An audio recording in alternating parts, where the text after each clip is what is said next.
Okay. So next topic நமக்கு என்னன்னு பார்த்தீங்கன்னா, கனிம வளங்கள். ஓகேங்களா? கனிம வளங்கள் அப்படின்ற இந்த டாபிக் நம்ம வந்து பார்க்கலாம். ஸோ பார்க்கலாம். கனிம வளங்கள் அப்படின்றது. நீங்க வந்து இத பார்த்துட்டு ப்ரீவியஸ் இயர் கொஸ்டின் மட்டும் பாருங்க. அப்போ உங்களுக்கு ஒரு ஐடியா கிடைச்சிரும். ஓகே இந்த மாரி தான் கேட்கறாங்க. இப்படி தான் இருக்கு அப்படின்ற ஒரு ஐடியா வந்து உங்களுக்கு வந்து தெளிவா கிடைச்சிரும். அத மட்டும் நீங்க வந்து லைட்டா செக் பண்ணிக்கோங்க. ஓகே. கனிம வளங்கள். ஸோ கனிமங்கள்லாம் என்ன ஃபர்ஸ்ட்டு? ஃபர்ஸ்ட்டு கனிமங்கள்லாம் என்ன? ஒரு குறிப்பிட்ட வேதியியல் மற்றும் இயற்பியல் பண்புகளை கொண்ட உயிருள்ள மற்றும் உயிரற்ற இயற்கை மூலங்கள் கனிமங்கள் ஆகும். ஒரு குறிப்பிட்ட வேதியியல் மற்றும் இயற்பியல் பண்புகளை கொண்ட உயிருள்ள மற்றும் உயிரற்ற இயற்கை மூலங்கள் என்ன சொல்றாங்க? கனிமங்கள் ஆகும் அப்படின்னு சொல்றாங்க. சரிங்களா? ஸோ இதுல வந்து பாத்தீங்கன்னா கனிமங்களை வந்து நமக்கு ஒரு 3 வகையா பிரிச்சுக்கலாம். உலோகம், உலோகம் அல்லாத கனிமங்கள், ஆற்றல் கனிமங்கள். உலோகம் அல்லாத கனிமங்கள், ஆற்றல் கனிமங்கள். ஓகேங்களா? ஃபர்ஸ்ட் உலோகம் அப்படின்னு பார்க்கும்போது நமக்கு வந்து பாத்தீங்கன்னா இரும்பு உள்ளடக்கியது, இரும்பு இல்லாதது, விலை மதிப்பற்றவை அப்படின்னு சொல்லிட்டு. ஓகேங்களா? அப்படி 3ஆ பிரிச்சிருக்காங்க. உலோகம் வந்து பாத்தீங்கன்னா, உலோகம் நமக்கு வந்து இரும்பும் உலோகம் தான், தாமிரமும் உலோகம் தான். அதே மாதிரி பாத்தீங்கன்னா தங்கமும் உலோகம் தான். இதை எப்படி பிரிச்சிருக்காங்கன்னா, இரும்பு சேர்ந்தது, இரும்பு சேராதது. அதுக்கப்புறமா வந்து விலை மதிப்பில்லாத உலோகங்கள் அப்படின்றது, விலை மதிப்பற்ற உலோகங்கள் அப்படின்றது. ஸோ தங்கம், வெள்ளி, பிளாட்டினம் அப்படின்னு சொல்லி பிரிச்சிருக்காங்க. பொதுவாக கனிமங்கள் வந்து நமக்கு ஸ்ட்ரைட்டா வந்து இப்போ வந்து தங்கம் வந்து தங்கமா கிடைக்கிறது இல்லை, இரும்பா கிடைக்கிறது இல்லை, அதோடைய தாதுக்களாக தான் நமக்கு கிடைக்கும். ஓகேங்களா?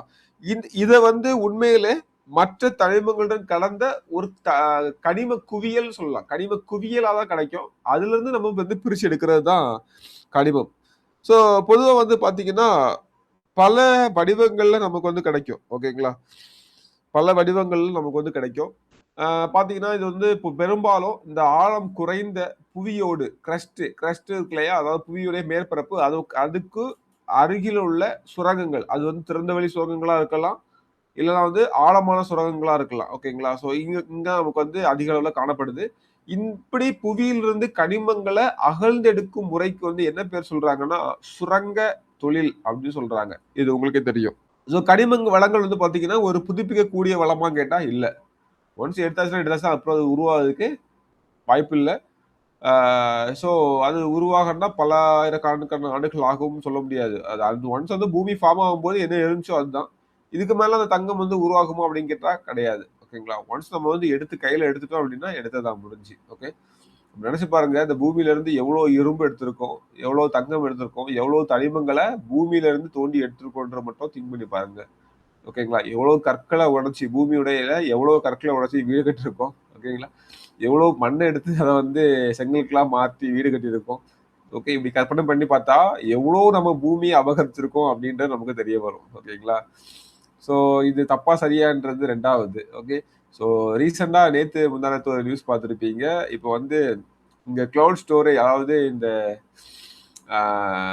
டேட்டா ஸ்டோரேஜ் நமக்கு இங்க பண்ண முடியாதனால எத்தனையோ ஆயிரமா லட்சமா சேட்டலைட்டை வந்து விண்வெளிக்கு அனுப்பி அங்க வந்து நம்ம எல்லாத்தையும் ஸ்டோர் பண்ணிக்கலாம் அப்படின்ற மாதிரி எலான் மஸ்க் சொல்லியிருக்காரு. ஓகே, ஸோ நம்ம வந்து ஹோல் யூனிவர்ஸே யூஸ் பண்ண போறோம்னு நினைக்கிறேன். போற பக்கம் பார்த்தா ஃபைன். எப்படி போய் முடியுன்றதை பொறுத்து தான் பார்க்கணும் இந்த எல்லாமே. ஓகே, ஒரு பக்கம் நிலத்தை எப்படி பண்றோம், நீரை பண்றோம், காற்று ஆல்ரெடி பண்ணியாச்சு. ஓகே, ஓகே, ஸ்டில் எப்படியோ வந்து இயற்கை நம்மளை விட்டு கொடுக்காம ஓடிட்டு இருக்குதுன்ற மாதிரி தான் இருக்குது. ஸோ இப்போ வந்து உலோக கனிமங்களுக்கு வந்துருவோம். உலோக கனிமங்கள்ல ஃபர்ஸ்ட் வந்து உலோக கனிமங்கள் அப்படின்றது ஒன்று அல்லது அதற்கு மேற்பட்ட உலோகங்களை கொண்டிருக்கும். உலோக கனிமங்கள் வந்து பாத்தீங்கன்னா அரிதா கிடைக்கக்கூடியது, இயற்கையானது, அடர்ந்த தாது படிவுகளாக நமக்கு வந்து கிடைக்கும். ஓகேங்களா? இதுல வந்து பாத்தீங்கன்னா இரும்பு, மேங்கனீஸ், தாமிரம், பாக்சைட், நிக்கல், துத்தநாகம், காரியம், தங்கம், இது எல்லாமே வந்து பாத்தீங்கன்னா நமக்கு இதுல கிடைக்கக்கூடியது. ஓகேங்களா? ஸோ உலோகத்தால் ஆன வளங்கள், உலோக வளங்கள் அப்படின்னா உலோகத்தாலான வளங்கள். இது வந்து பெரும்பாலும் வெப்பம் மற்றும் மின்சாரத்தினை எளிதாக கடத்தும். உலோகம் அப்படின்றது நம்ம எப்படி சொல்லுவோம்? உலோகம் அப்படின்றது உலோகம் அலோகம் 2 கான்செப்ட் கேள்விப்பட்டிருப்பீங்க இல்லையா? ஸோ பெரும்பாலும் அதாவது வெப்பத்தையும் மின்சாரத்தையும் எளிதில் வந்து கடத்தக்கூடிய கடினமான பொருட்கள் தான் இது. இரும்பு, தாமிரம், தங்கம், பாக்சைட், வெள்ளி, மேங்கனீஸ் இதெல்லாமே. ஓகேங்களா?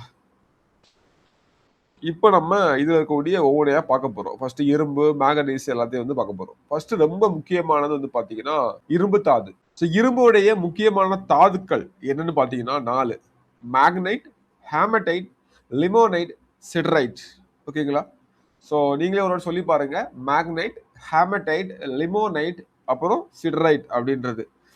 புவி மேலோடு கிட்டத்தட்ட 4.6% இரும்புகளால், அதாவது அந்த இரும்பு தாதுக்களால் ஆனது. ஓகே, நாட்டின் வளர்ச்சிக்கு ஒரு முக்கியமானது, நாகரிகத்தின் முதுகெலும்பு. ஆனா இரும்பு வந்து நமக்கு வந்து நாகரிகத்துல லேட்டா தான் கண்டுபிடிச்சாங்க. அதுக்கு முன்னாடியே காப்பர் எல்லாமே நமக்கு வந்து கண்டுபிடிச்சிருப்பாங்க. கொஞ்சம் லேட்டா கண்டுபிடிச்சிருப்பாங்க. ஸ்டில் ரொம்ப முக்கியமான ஒரு விஷயம் தான் இது. புவி மேலோட்டுல எவ்வளவு காணப்படுது? 4.6%. ஓகேங்களா? இப்ப இதுக்கு வருவோம். மேக்னைட்டு, ஹேமடைட்டு, லிமோனைட்டு இதுக்கெல்லாம் வருவோம். ஓகேங்களா? மேக்னடைட் வந்து பாத்தீங்கன்னா 72% தூய இரும்பு இருக்கும். ஓகேங்களா? இதுல வந்து 72% தூய இரும்பு இருக்கும், மீதி மிக்சிங் இருக்கும். ஹேமடைட் பாத்தீங்கன்னா இது வந்து பாத்தீங்கன்னா 70% இருக்கும். ஹேமடைட். லிமோனைட் வந்து பாத்தீங்கன்னா 50% இருக்கும். சிடரைட் பாத்தீங்கன்னா 30% இருக்கும். 30% என்ன இருக்கும்? இரும்பு இருக்கும். ஓகேங்களா? மீதிதான் கிடைக்கும். அப்ப இதுல கிடைக்கல பெஸ்ட் எது? மேக்னடைட்டும் ஹேமடைட்டும். ஓகேங்களா? மேக்னைட் பாத்தீங்கன்னா நமக்கு வந்து சிவப்பு நிறத்துல இருக்கும். ஹேமடைட் வந்து பாத்தீங்கன்னா கருப்பு நிறத்துல இருக்கும். இது வந்து கிட்டத்தட்ட கொஞ்சம் எல்லோயிஷ், இந்த அடர் பழுப்பு நிறம் கலந்த எல்லோ, மஞ்சள் நிறத்துல இருக்கும். சிடரைட் வந்து பாத்தீங்கன்னா பழுப்பு நிறத்துல இருக்கும். ஓகேங்களா? சிவப்பு, கருப்பு, மஞ்சள், பழுப்பு. இது வந்து அடர் பழுப்பு, அதாவது மஞ்சள் அந்த மாதிரி வச்சுக்கோங்க. இது வந்து பழுப்பு கலர்ல இருக்கும். ஓகேவா? ஸோ இதான் வந்து பாத்தீங்கன்னா magnet, hematite, limonite and siderite இரும்புடைய தாதுக்கள். இப்போ வந்து பாருங்க, இந்த சிடரைட்ல வந்து 30% மட்டும்தான் நமக்கு வந்து என்ன இருக்கு? தாது இருக்குது. அப்படின்னா அது வந்து பொருளாதார அளவுல அது வந்து பாத்தீங்கன்னா ஒரு சிறந்த ஒரு இதா இல்லை இல்லையா? நமக்கு அதிக அளவில் நமக்கு கிடைச்சி கம்மியா தான், அதிக அளவு நமக்கு இப்போ வந்து பாத்தீங்கன்னா ஒரு 1 கிலோ நம்ம எடுத்தோம் அப்படின்னா சிடரைட்ல 30%னா ஒரு 300 கிராம் தான் நமக்கு வந்து இரும்பு கிடைக்கும். ஓகே, அப்ப எவ்வளவு கழிவு வேஸ்ட் ஆகுது இல்லையா? பல வகையான எஃகுகள் உருவாக்குறதுக்கு இந்த இரும்பு வந்து மிக்சிங்கா பயன்படுது. அப்படிதானே? இப்ப பாத்தீங்கன்னா மேங்கனீஸ் கூட வந்து மிக்ஸ் பண்ணி ஒரு உலோகம் பண்ணலாம். ஸ்ட்ராங்கான உலோகம் பண்றதுக்கு நிக்கல் கூட எல்லாத்துக்கூடயும் ஒரு மிக்ஸ் பண்ணி ஒரு ஸ்ட்ராங்கான ஒரு உலோகத்தை பண்றதுக்கு வந்து, அதாவது ஸ்ட்ராங்கான ஒரு பொருளை எஃகு பண்றதுக்கு வந்து பயன்படுது. இந்த உலகில இரும்பு தாது உற்பத்தியில மிகப்பெரிய நாடு எதுன்னு பாத்தீங்கன்னா ஆஸ்திரேலியா, அதுக்கப்புறம் சீனா, அதுக்கப்புறம் பிரேசில், அப்புறம் இந்தியா, அப்புறம் ரஷ்யா. ஓகேங்களா? ஸோ இதான் வந்து பாத்தீங்கன்னா அந்த இரும்பு தாது உற்பத்தியில மிகப்பெரிய நாடுகளா இருக்குது. ஓகே, ஸோ அப்போ வந்து பாத்தீங்கன்னா ஆஸ்திரேலியா, சீனா, பிரேசில், அப்புறம் இந்தியா, ரஷ்யா இவங்கெல்லாம் வந்து டாப்ல உள்ள கண்ட்ரிஸ். ஓகேங்களா? உலகத்துல வந்து பாத்தீங்கன்னா 5 நாடுகள்ல மட்டும்தான் வந்து பாத்தீங்கன்னா அதிக அளவுல இரும்பு உற்பத்தி பண்றாங்க. அதாவது டாப்ல இருக்க ஒரு 5 கண்ட்ரில வந்து பாத்தீங்கன்னா 86% இரும்பு அந்த டாப் 5 கண்ட்ரிஸ் தான் இருக்குது. இப்ப நம்ம மேல பார்த்தோம்ல அந்த 5 நாடுகள், இந்த 5 நாட்ட தான் வந்து பாத்தீங்கன்னா 84% இரும்பு இருக்குது. மீதி எல்லாம் வந்து பாத்தீங்கன்னா இது நமக்கு அமெரிக்கால நம்ம வந்து இங்க தான் இறக்குமதி பண்ணிட்டு இருக்கோம். ஓகேங்களா? சோ அமெரிக்கா இங்க மட்டும் பல்வேறு பகுதிகளில் இறக்குமதி பண்ணிட்டு இருக்கோம். இரும்பு இருப்பு அதிகமா இருக்குது. ஓகேங்களா?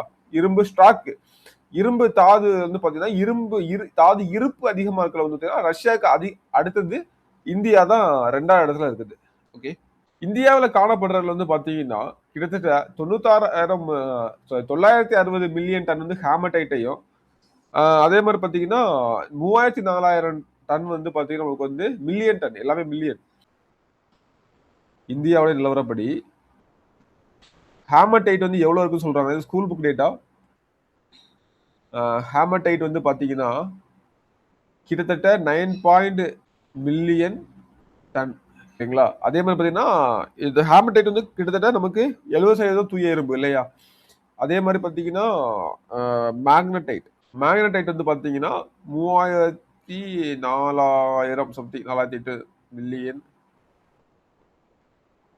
டன் நம்மகிட்ட இருக்குது. ஓகே, ஸோ இந்தியாவில் வந்து பாத்தீங்கன்னா இந்த சத்தீஸ்கர் மற்றும் பஸ்தார் பகுதி, அதே மாதிரி பாத்தீங்கன்னா சித்ரதுர்க், குதிரைமுக் பகுதி, மயூர்பஞ்ச் பகுதி, யுரல் பகுதி, குஜபாஸ், அங்காரா இந்த பகுதிகள்லாம் வந்து பாத்தீங்கன்னா இரும்பு தாது பயல்கள் காணப்படக்கூடிய இடங்களாட்டு இருக்குது. ஓகேங்களா? முதன்மையான உற்பத்தியாளர்கள் அப்படின்னு பாத்தீங்கன்னா ஜார்க்கண்ட் தான் இதுல வந்து ஃபர்ஸ்ட் பிளேஸ்ல இருக்கு. ஓகே, ஜார்க்கண்ட் தான் இதுல வந்து ஃபர்ஸ்ட் பிளேஸ்ல இருக்கு. அதாவது இந்தியாவில் அதிகமா இருக்குது. 2வது வந்து பாத்தீங்கன்னா ஒடிசா இதுல வந்து இருக்குது. தமிழகத்துல எங்கன்னு பாத்தீங்கன்னா கஞ்சமலை பகுதிகளில் அதிகமா வந்து இந்த இரும்பு தாது நமக்கு வந்து கிடைக்குது. கஞ்சமலை பகுதிகளில் இரும்பு தாது நமக்கு வந்து அதிகமா கிடைக்குது. ஓகே. ஸோ அதான் வந்து இரும்பு. இவ்வளோ நீங்க ஞாபகம் வச்சுட்டா போதும். அடுத்து பார்த்தீங்கன்னா மேங்கனீஸ். ஸோ மேங்கனீஸ் அப்படின்றது ஒரு வெளிர் சாம்பல் நிறமுடைய மிகவும் கடினமான ஆனால் எளிதில் உடையும் தன்மையுடையது. இதனால தான் மேங்கனீஸ் கூட வந்து இரும்பை மிக்ஸ் பண்ணி தான் ஏதாவது ஒரு உலோகம் வந்து செய்வாங்க. ஓகேங்களா? ஏதாவது ஒரு என்ன சொல்றது, பயன்படக்கூடிய ஒரு பொருள் ஒன்று செய்யணும்னா மிக்ஸ் பண்ணி தான் பண்ணுவாங்க. ஸோ மேங்கனீஸ் வந்து பார்த்தீங்கன்னா வெளிர் சாம்பல் நிறமுடைய மிகவும் கடினமான ஆனால் எளிதில் உடையும் தன்மையுடையது. மேங்கனீஸ் வந்து பொதுவா என்னென்ன தாதுக்கள் இருக்கும் பார்த்தீங்கன்னா, பைரோலுலைட் மேங்கனீஸ், சலைமலைன், ஓகே. ஸோ அதுக்கப்புறம் வந்து பார்த்தீங்கன்னா ரோடோக்ரோசைட், ஓகே. தாதுவுக்கு பேரே முக்கிய வித்தியாசமா இருக்கு இல்லையா? இதெல்லாம் கேட்டதில்லைன்னு நினைக்கிறேன். ஓகே. ஸோ வந்து பைரோலுரைட், பைரோலுசைட், லுலைட் இல்ல லுசைட், பைரோலுசைட், அப்புறம் வந்து பார்த்தீங்கன்னா சைலே மெலைன், ஓகே. இந்த பேர் கண்டிப்பா எனக்குமே ஞாபகம் இருக்கக்கூடிய பேர் கிடையாது. ஈஸியா மறந்துடும். மறக்கக்கூடிய ஒன்று தான். மறக்கிறது நல்லது தான், ஓகேங்களா? இதெல்லாம் நமக்கு ஞாபகத்துல இருந்து எந்த பிரச்சனையும் இல்லை அப்படின்னு சொல்லிட்டான். ஸோ எப்பவுமே மேங்கனீஸ் வந்து பாத்தீங்கன்னா இரும்பு, லேட்ரைட் மற்றும் பிற தாதுக்களுடன் இணைந்து காணப்படும். இதை ஞாபகம் வச்சுக்கோங்க, முக்கியமான பாயிண்ட், ஓகேங்களா? ஸோ தரமிக்க இரும்பை உருவாக்குறதுக்கு மேங்கனீஸ் வந்து நமக்கு வந்து யூஸ் ஆகுது. தரமிக்க இரும்பை உருவாக்குறதுக்கு நமக்கு மேங்கனீஸ் வந்து ஹெல்ப் பண்ணுது. ஒரு சிறிய அளவு மேங்கனீஸ் வந்து இரும்போடு நமக்கு சேர்க்கிறது மூலமா என்ன ஆகுதுன்னா, எப்படி தரமிக்க இது உருவாக்குறோம்னா, கொஞ்சமா மேங்கனீஸ் எடுத்து இரும்பு கூட சேர்க்கிறீங்க. சேர்க்கும் போது அதில் உள்ள வாயுக்கள் எல்லாம் நீக்கப்படுது. ஓகேங்களா? அதில் உள்ள வாயுக்கள் எல்லாமே வந்து நீக்கப்படுது. இது வந்து பாத்தீங்கன்னா இரும்புல உள்ள வாயுக்களை நீக்கிறதுக்கு தொழிற்சாலைகள்ல இந்த மாதிரியான உத்தியை தான் நம்ம வந்து ஃபாலோ பண்றோம். ஓகேங்களா? இந்த மாதிரியான உத்தியை தான் நம்ம வந்து ஃபாலோ பண்றோம். ஓகே. அப்போ தரமிக்க இரும்பை உருவாக்குறதுக்கு மேங்கனீஸ் பயன்படுறது அப்படின்ற வேர்டுகளோட மீனிங் புரிஞ்சிச்சு இல்லையா? ஓகே. ஸோ அதே மாதிரி பார்த்தீங்கன்னா இது வந்து பார்த்தீங்கன்னா வெறுமனே இது மட்டும் இல்லாம தாமிரம் கூட மிக்ஸ் ஆகுது, வெண்கலம் கூட மிக்ஸ் ஆகுது, நிக்கல் கூட மிக்ஸ் ஆகுது. எதுக்காக இந்த இரும்பு மாதிரி தான். இது கூட அந்த உலோகங்கள் கூட இணைந்து தரமிக்கமான ஏதோ ஒரு உலகத்தை உருவாக்குறதுக்கு வந்து ஹெல்ப் பண்ணுது. ஓகேங்களா? இப்போ இதுல முக்கியமான கண்ட்ரிஸ் பார்த்தீங்கன்னா டாப்ல இருக்கிறது மேங்கனீஸ் தாது உற்பத்தியில வந்து டாப்ல இருக்கிறது வந்து தென்னாப்பிரிக்கா. ரெண்டாவது நமக்கு வந்து பார்த்தீங்கன்னா ஆஸ்திரேலியா. இந்தியா வந்து மேங்கனீஸ் உற்பத்தியில 8வது பெரிய நாடாட்டு இருக்குது. ஓகேங்களா? இந்தியா வந்து மேங்கனீஸ் உற்பத்தியில வந்து மேங்கனீஸ் தாது உற்பத்தியில 8வது மிகப்பெரிய நாடாட்டு இருக்குது. ஓகே. ஸோ இந்த ஒரு பாயிண்டையும் வந்து ஞாபகத்தில் வச்சுக்கோங்க. மேங்கனீஸ் உற்பத்தியில வந்து பாத்தீங்கன்னா ஓகே. ஸோ ஆக்சுவலா வந்து என்ன சொல்றாங்கன்னா, இந்தியா வந்து அதிக அளவுல மேங்கனீஸ் தாது இருப்புகளை வந்து இருந்தாலுமே, ஆனா உற்பத்தியில வந்து பாத்தீங்கன்னா உற்பத்தி பண்றதுல 8வது இடத்துல தான் இருக்குன்னு சொல்றாங்க. ஓகேங்களா? 5 இல்ல, 8வது இடம் தான். ஸோ இன்னொன்னு பாத்தீங்கன்னா இதுல ரொம்ப முக்கியமானது ஒரு பாயிண்ட் ஞாபகம் வச்சுக்கோங்க. இரும்பு எஃகு அடிப்படையான உலோகத்துக்கு ஒரு முக்கியமான மூலப்பொருள். இப்ப வந்து பாத்தீங்கன்னா ஒரு எஃகு வந்து உற்பத்தி செய்யறதுக்கு 10 கிலோ மேங்கனீஸ் வந்து நமக்கு தேவைப்படுது. ஓகேங்களா? ஒரு எஃகு உற்பத்தி வந்து செய்யறதுக்கு வந்து பாத்தீங்கன்னா 10 கிலோ வரை நமக்கு வந்து அதாவது ஒரு 10 கிலோ மேங்கனீஸ் வந்து எதுக்கு தேவைப்படுதா, ஒரு டன் இரும்பு எஃகு உற்பத்தி செய்யறதுக்கு. இரும்பு வந்து ஒரு டன் நமக்கு வந்து வேணும் அப்படின்னா அது கூட 10 கிலோ என்ன தேவைப்படுது, மேங்கனீஸ் வந்து தேவைப்படுது. ஸோ அப்ப பண்ணும்போது பாத்தீங்கன்னா அதில் உள்ள வாயுக்கள்லாம் எடுத்து அதை வந்து இன்னுமே ஸ்ட்ரென்தா வந்து மாற்றும். ஓகேங்களா? ஸோ இது ஒரு பாயிண்ட். அடுத்தது தாமிரம். அதுக்கு முன்னாடி வந்து இன்னொரு பாயிண்ட் சொல்றேன். நமக்கு வந்து நாக்பூரை தலைமையிடமா வச்சு இயங்கிட்டு வரக்கூடிய மேங்கனீஸ் ஓர் இந்தியா லிமிடெட். ஓகேங்களா? மேங்கனீஸ் ஓர் இந்தியா லிமிடெட். இந்த ஒரு இது மட்டும் ஞாபகம் வச்சுக்கோங்க. லிமிடெட் வந்து பாத்தீங்கன்னா கிட்டத்தட்ட 50% மேங்கனீஸை வந்து உற்பத்தி பண்ணி உலக சந்தையில வந்து முன்னணியில் இருக்குது. ஓகேங்களா? ஸோ இது வந்து எங்க இருக்குன்னு பாத்தீங்கன்னா நாக்பூர்ல இருக்குது. ஓகே. எங்க இருக்குது? நாக்பூர்ல வந்து இருக்குது. ஸோ இது ஒரு முக்கியமானது. இதை மட்டும் நான் வச்சுக்கோங்க. மீதி எதுவுமே நமக்கு முக்கியமா தேவையில்லை. ஓகே. ஒடிசால தான் அதிக அளவு நமக்கு இந்தியாவை தயார் பண்றாங்க. இது போதும். தாமிரம் மனிதனால் முதலில் அறிந்து கொள்ளப்பட்டு பயன்படுத்தப்பட்ட உலோகங்கள் ஒன்று இந்த தாமிரம். ஓகேங்களா? இண்டஸ் வேலையிலே நம்ம வந்து பார்த்துருப்போம் இல்லையா? அதுக்கப்புறம் இதோடைய முதன்மையான தாது அப்படின்னு பாத்தீங்கன்னா தாமிர பைரைட். என்னது? தாமிர பைரைட். ஓகே. ஸோ இரும்பு, அலுமினியத்துக்கு அடுத்து இரும்பு இப்ப நமக்கு அதிகமா நமக்கு வந்து யூஸ் பண்றது என்னது? இரும்பும், அலுமினியம் தான். அப்படித்தானே? எங்க பார்த்தாலும் இரும்பாலான பொருட்களோ, அலுமினியத்தால பொருட்களோ அதிகம். சோ இதுக்கு அப்புறமா அதிக அளவுல யூஸ் ஆகுறது வந்து தாமிரம் தான். ஓகேங்களா? தாமிரம் வந்து எங்க ப்ரீ ஹிஸ்டாரிக் பீரியட்லயே வரலாற்றுக்கு முந்தைய மனிதர்களாலே கண்டுபிடிக்கப்பட்ட ஒரு உலோகம் தான் இந்த தாமிரம். இது வந்து நெகிழும் தன்மை உடையது. ஓகேங்களா? ஈஸியா வளைஞ்சு கொடுக்கும் அப்படின்றது. அப்புறம் வந்து தாமிரத்தினுடைய முதன்மையான தாது எதுன்னு பாத்தீங்கன்னா தாமிர பைரட். ஓகேங்களா? இது வந்து தாமிரத்தினுடைய 76% உற்பத்தியை வந்து கொடுக்குது. இந்த தாமிர பைரட்ல இருந்து நமக்கு வந்து 76% என்ன கிடைக்குது? தாமிரம் நமக்கு வந்து கிடைக்குது. இதை வந்து பல முறைகள்ல வந்து பண்றாங்க. ஓகேங்களா? இது நாகரிகத்தின் ஆரம்ப கட்டத்துல வந்து கண்டுபிடிக்கப்பட்டது. தீப்பாறைகள் உருவாரிய பாறைகளில் அதிகமாக காணப்படுகிறது. ஓகேங்களா? எங்கெல்லாம் தீப்பாறைகள் மற்றும் உருமாறிய பாறைகள்ல வந்து அதிக அளவுல இந்த தாமிரம் வந்து காணப்படுது. தீப்பாறைகள் இக்னிசியஸ் ராக், உருமாறிய பாறைகள் மெட்டமார்பிக் ராக். ஓகேங்களா? மெட்டாமார்பா. ஓகே, ஸோ இதுல தான் அதிகமா வந்து காணப்படுது. இப்போ தாமிரத்தை தகரத்தோட கலப்பது மூலமா நமக்கு வந்து என்ன கிடைக்குன்னு சொல்றாங்கன்னா வெண்கலம் கிடைக்கிறது. அதே மாதிரி தாமிரத்தை துத்தநாகம் ஜிங்க் துத்தநாகத்தோட கலப்பதுனால நமக்கு வந்து என்ன கிடைக்குதுன்னா பித்தளை கிடைக்குது. ஓகேங்களா? இது வந்து தாமிரத்துடைய ஸ்ட்ராங்கானது இது. ஓகேங்களா? புரியுதா? ஸோ தாமிரத்துடைய பயன்பாடுகள் அப்படின்னு பார்த்தீங்கன்னா நமக்கு வந்து மெயினா நமக்கு அதிக அளவுல எங்க யூஸ் ஆகும் தாமிரம் வந்து மின் பொறியியல், ஓகே, உலோகவியல் தொழிற்சாலைகள் அதிகமா வந்து பயன்படுது. இந்த கொதிகலன்கள் தயாரிக்கிறதெல்லாம் அதிகமா வந்து தாமிரம் வந்து பயன்படுது. ஓகேங்களா? ஸோ ஜென்ரலா இது மட்டும் நான் வச்சுக்கோங்க. அடுத்து பார்த்தீங்கன்னா முதன்மையான உற்பத்தியாளர்கள் யாருன்னு பார்த்தீங்கன்னா உலக அளவுல சிலி, 2வது பெரு, அப்புறம் வந்து இந்தியா வந்து பார்த்தீங்கன்னா 35 இடத்துல ஆகுது. தாமிர உற்பத்தியில இந்தியா 35 இடம். உலகத்துல உற்பத்தி பண்ற தாமிரத்துல இந்தியா வந்து 0.15% தான். இது வந்து பாருங்க, தாமிரம் வந்து பறந்து விரிஞ்சு இருக்குது. ஒரே இடத்துல குவியலா இல்லை. அதிகபட்சம் சிலியில தான் 27% கிடைக்குது. ஓகேங்களா? இப்போ மீதி 97%. இப்போ வந்து நமக்கு இதெல்லாம் பார்க்கும்போது இதுக்கு முன்னாடி நம்ம இரும்பு பார்த்தோம். டாப் 5 கண்ட்ரீஸ்ல அந்த 5 கண்ட்ரீஸ்ல மட்டுமே நமக்கு கிட்டத்தட்ட 84% இரும்பு தாது இருக்குது. ஓகேங்களா? பிரேசில், இந்தியா, சைனா, ரஷ்யா, இந்த மாதிரி டாப் தென்னாப்பிரிக்கா அது சம்பந்தமா டாப் 5 கண்ட்ரீஸ்ல மட்டுமே 84% வந்துச்சு. மீதி இருக்க எத்தனையோ கண்ட்ரில சேர்த்தா 16%. ஆனா இங்க அப்படி இல்லை. ஓகே, ஸோ தாமிரம் வந்து பரவலா காணப்படுது. மாநிலங்கள்ல பாத்தீங்கன்னா ராஜஸ்தான் வந்து டாப்ல இருக்கு ஃபர்ஸ்ட். இந்தியாவை பொறுத்தவரையில மத்திய பிரதேசம், அப்புறம் ஜார்க்கண்ட். ஓகேங்களா? இந்துஸ்தான் தாமிர நிறுவனம் என்னது? இந்துஸ்தான் தாமிர நிறுவனம். இது இந்திய அரசால் வந்து நிர்வகிக்கக்கூடியது. இந்திய சுரங்கத்துறை அமைச்சகத்துக்கு இயங்கக்கூடிய ஒண்ணு. ஓகேவா? இந்துஸ்தான் தாமிர நிறுவனம் இந்திய அரசால் நிர்வகிக்கப்படும் இந்திய சுரங்கத்துறை அமைச்சகத்தின் கீழ் இயங்கக்கூடிய பொதுத்துறை நிறுவனம். ஓகே, ஸோ இதே அவசியம். நம்ம இதுக்கு முன்னாடி வந்து மேங்கனீஸ்க்கு வந்து நாக்புர தலைமையிடம் ஆட்சி ஒன்று பார்த்தோம் இல்லையா? மேங்கனீஸ் ஓர் இந்தியா லிமிடெட். அதே மாதிரி இதையும் நான் வச்சுக்கோங்க. அடுத்து எங்க போறோம்? பாக்சைட்.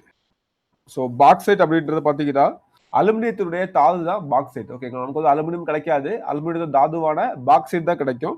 அலுமினியம் பாக்சைட் தாதுல இருந்து தான் நமக்கு வந்து பெறப்படுது. ஓகேங்களா? இத்தாது நீரேற்ற அலுமினிய ஆக்சைடு உள்ள பாறைகளில் காணப்படுகிறது. இந்த தாது நீரேற்ற அலுமினிய ஆக்சைடு உள்ள பாறைகள்ல தான் அதிகமாக காணப்படுது. எங்க அதிகமாக காணப்படும் அப்படின்னா சரளை மண் காணப்படும் பகுதிகளில், சரளை மண் இருக்கக்கூடிய பகுதிகள் தான் அதிகமா வந்து காணப்படும். சரளை மண் காணப்படும் பகுதிகள். ஓகே, அங்கதான் நமக்கு வந்து அதிகமாக காணப்படுது. இது வந்து பொதுவாக வந்து ஓப்பனாவே கிடைக்கும். திறந்த வெளி சுங்கங்கள் மூலமே, சுரங்க முறை மூலமே நமக்கு வந்து எடுத்துடலாம். ஸோ இந்த மாதிரியான நமக்கு அலுமினியம் வந்து எதுக்கெல்லாம் யூஸ் பண்றாங்க தெரியும். நம்ம யூஸ் பண்ற மோஸ்ட் ஆஃப் த பாத்திரங்கள் வீட்டுல வந்து அதான் அப்படித்தானே. ஸோ அதே மாதிரி பார்த்தீங்கன்னா விமானத்துடைய பாகங்கள் செய்யறதுக்கு இது வந்து பயன்படுது. முக்கியமானது. ஓகேங்களா? விமானத்தினுடைய விமானத்தின் பாகங்கள் செய்ய இது வந்து பயன்படுது. இது ஒரு முக்கியமானது. ஓகேங்களா? ஸோ இது வந்து பாத்தீங்கன்னா வேற என்னெல்லாம் இதுல முக்கியமானது பாத்தீங்கன்னா, ஓகே அவ்வளவுதான். இதுல இப்போ வந்து முதன்மையான உற்பத்தியாளர்கள் பார்க்கலாம். டாப்ல இருக்கிறது வேர்ல்ட் லெவல்ல யாருன்னு பாத்தீங்கன்னா ஆஸ்திரேலியா தான் உலகத்திலேயே மிகப்பெரிய பாக்சைட் உற்பத்தி பண்ற ஒரு நாடு. உலகத்துல பாக்சைட் உற்பத்தியில இந்தியா வந்து 5வது இடத்துல இருக்குது. 5வது பெரிய நாடு. ஓகேங்களா?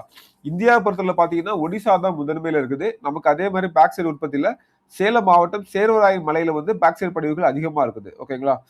சோ அதே மாதிரி நால்கோ அதாவது தேசிய அலுமினிய நிறுவனம் எப்போ ஆரம்பிச்சாங்கன்னா 1981ல. ஓகே, ஸோ இந்த மாதிரி பாயிண்ட் எல்லாமே முக்கியம். இதெல்லாம் வந்து ஞாபகம். அதாவது நான்கோ அப்படின்றது வேற ஒன்றும் இல்லை, நேஷனல் அலுமினியம் கம்பெனி லிமிடெட். ஓகேங்களா? National aluminium company limited. National aluminium சேர்ந்து வரும். Aluminium company limited. ஓகேங்களா? ஸோ இதான் வந்து பார்த்தீங்கன்னா முதன்மை உற்பத்தியாளர்களாக இருக்கக்கூடியவங்க. அப்போ ஆஸ்திரேலியா, இந்தியா வந்து 5வது பிளேஸ்ல இருக்கு. ஓகே, அந்த அளவுக்கு ஞாபகம். ஸோ தமிழ்நாட்டில் வந்து பார்த்தீங்கன்னா இந்த சேலம் மாவட்டம் சேர்வராயன் மலையில ஓகே அதிக அளவில் பாக்சைட் படிவுகள் நமக்கு இருக்குது. நமக்கு தமிழ்நாட்டில் எத்தனை சதவீதம் அப்படின்னு பார்க்கணும்னா ஒரு 2.7% நமக்கு வந்து தமிழ்நாட்டில் இருக்குது. 2.7% தமிழ்நாட்டில் நமக்கு பாக்சைட் நமக்கு வந்து கிடைக்குது. ஓகேங்களா? ஸோ அதையும் நான் வச்சுக்கோங்க. அடுத்து வந்து பார்த்தீங்கன்னா தகரம். தகரம்னா என்ன ஃபர்ஸ்ட்? எனிபடி? நான் ஃபர்ஸ்டே வந்து தகரம் சொன்னேன், யாருமே டவுட் கேட்கல. ஸோ ஆக்சுவலாக தகரம் அப்படின்ட்டு டின் கேள்விப்பட்டிருக்கீங்களா? டின் தான் நமக்கு வந்து பார்த்தீங்கன்னா தகரம் அப்படின்னு சொல்றது. ஓ, தகரம் நான் கொடுக்கவே இல்லையாங்க. சரி, தங்கம் போயிட்டோமா? ஓகே, வயல வந்து தகரம் மட்டும் நோட் பண்ணிக்கோங்க, இல்லை இங்கே கூட நோட் பண்ணிக்கோங்க. தகரம் அப்படின்றது நம்ம பார்த்தோம் இல்லையா? தகரம் இங்கே கூட நோட் பண்ணிக்கோங்க. லைட்டாக வச்சுட்டா பாயிண்ட் மட்டும் சொல்லிடுறேன். தகரத்துடைய தாது, அதாவது தகரம் அப்படின்றது நமக்கு வந்து டின். இதோடைய தாது வந்து பார்த்தீங்கன்னா கேசிட்டரைட்.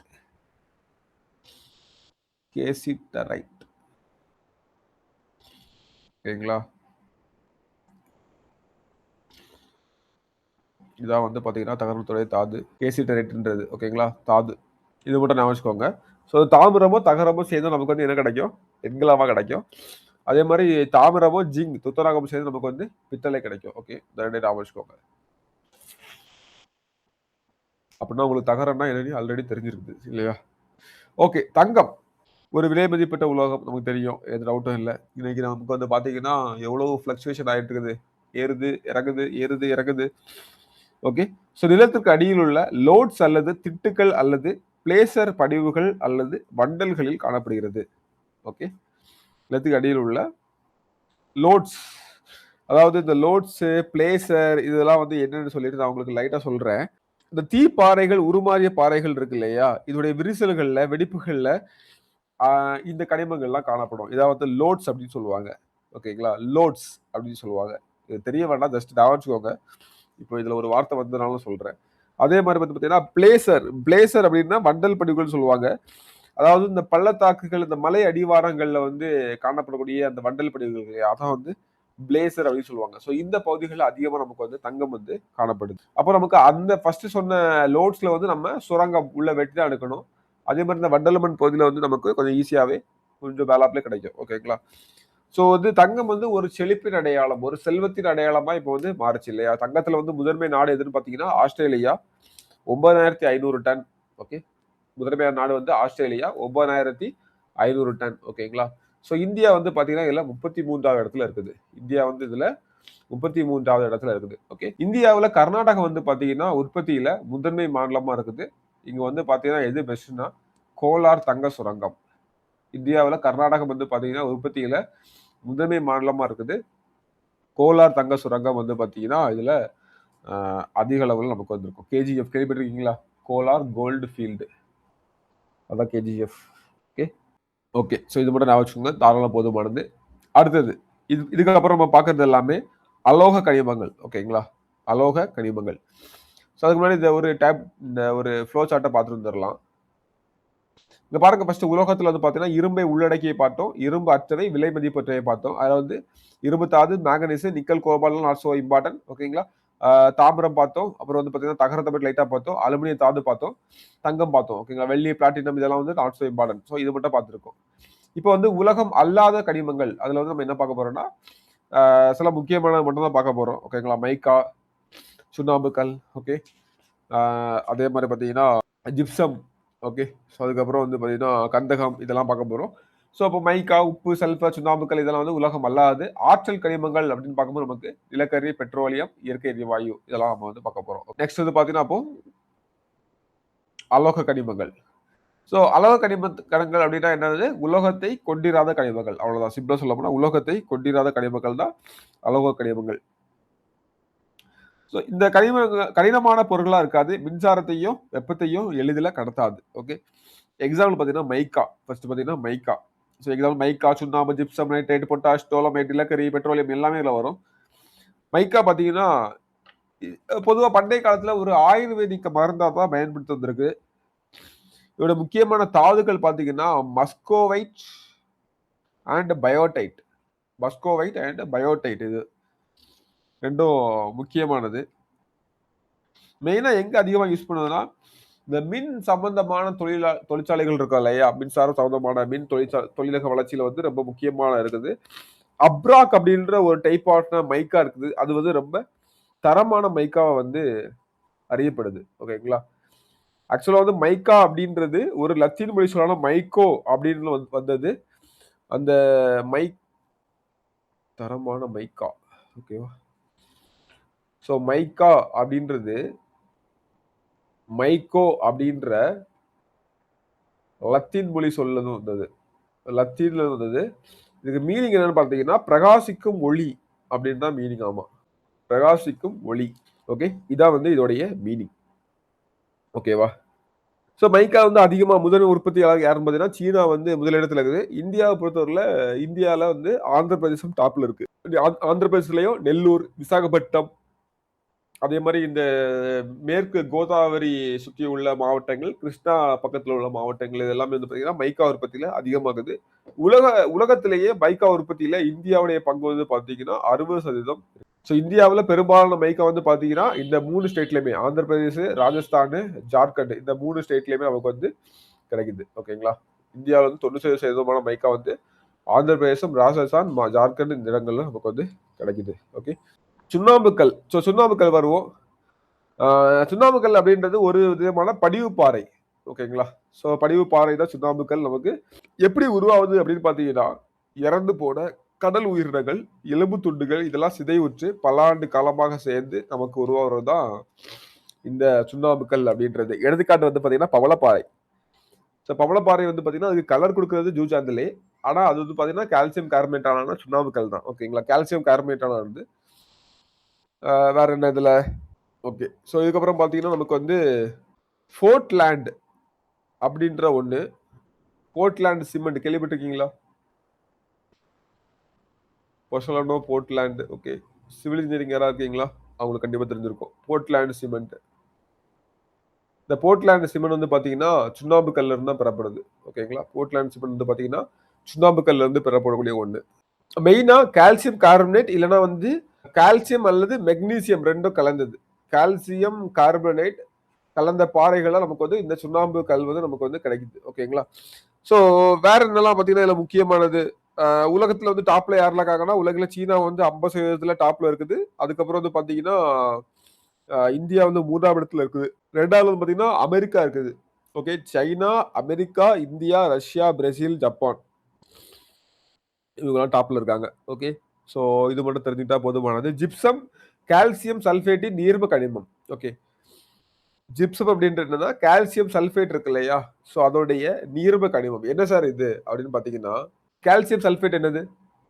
CaSO4 கரெக்ட்டா? அதோடைய நீர்ம கனிமம். இதுதான் வந்து பார்த்தீங்கன்னா, நமக்கு என்னதுன்னா, ஜிப்சம் அப்படின்றது. ஓகேங்களா? இதான் ஜிப்சம் அப்படின்றது. ஓகே. ஸோ இப்படிதான் நமக்கு வந்து ஜிப்சம் கிடைக்கிறது.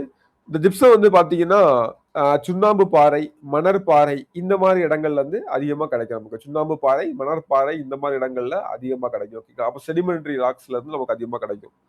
அதுக்கப்புறம் இது வந்து ஜிப்சம் என்ன கலர்ல இருக்கும்? நீங்களே கெஸ் பண்ணுங்க பார்ப்போம். வெள்ள கலர்ல அப்படிதானே? ஸோ வெண்ணிற கலர்ல இருக்கும் ஜிப்சம். இது சிமெண்ட்ல மிக்ஸ் ஆகும். சிமெண்ட் தயாரிக்க பயன்படும். ஓகேங்களா? அப்புறம் வந்து உரங்கள், அப்புறம் வந்து பார்த்தீங்கன்னா, பாரிஸ் சாந்து அதுவும் இதுல தான் ஜிப்சம்லாம் பண்றாங்க. ஓகேங்களா? ஸோ அதுக்கான மூலப்பொருட்களா இருக்குது. அதிகமா வந்து பார்த்தீங்கன்னா, ராஜஸ்தான்ல தான் நமக்கு இந்த ஜிப்சம் அதிகமா கிடைக்குது. 81% படிவுகள வந்து ராஜஸ்தான் கொண்டிருக்குது. தமிழ்நாட்டுல 2% மட்டும் தான் நமக்கு வந்து கிடைக்குது. ஓகே.